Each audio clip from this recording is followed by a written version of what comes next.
ისაუბრე რეალურად რამდენი ვიცით კოსმოსის შესახებ. ამას მისაუბრია წინა ვიდეოებშიც. ჩემი აზრით, რეალურად კოსმოსის შესახებ არაფერი არ ვიცით. საერთოდ.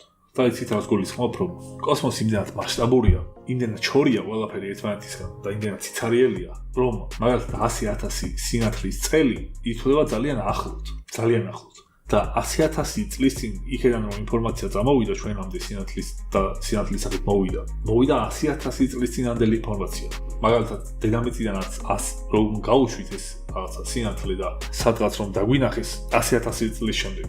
მაინც 100,000 წლის წინანდელს ხედავ. ანუ იმდენად წარსულს ხედავ, რომ ფაქტობრივად შეუძლებელია რაღაცის პროგნოზირება.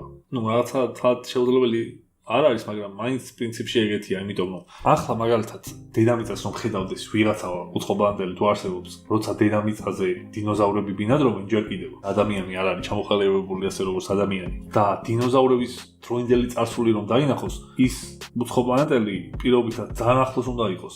კოსმოსურ მასშტაბებზე ძალიან ახლოს უნდა იყოს. ფაქტობრივად შენს გვერდზე უნდა იდგეს. და იმანაც კიდე რა უნდა ივარაუდოს დინოზავრებიდან, რომ შემდეგ დინოზავრები აღარ არიან, ჩვენ ვართ ადამიანები და გვაქვს ატომური იარაღები 12,500 წელი. დაახლოებით 5 მილიონი სინათლის წლის დაშორებიდან რომ ვინმე გვაკვირდებოდეს, დედამიწა არ იქნებოდა. ხო, წარმოიდგინეთ 5 მილიონი წლის მანძილიდან ვიღაცა გვაკვირდება და დედამიწა არ არსებობს ჯერ.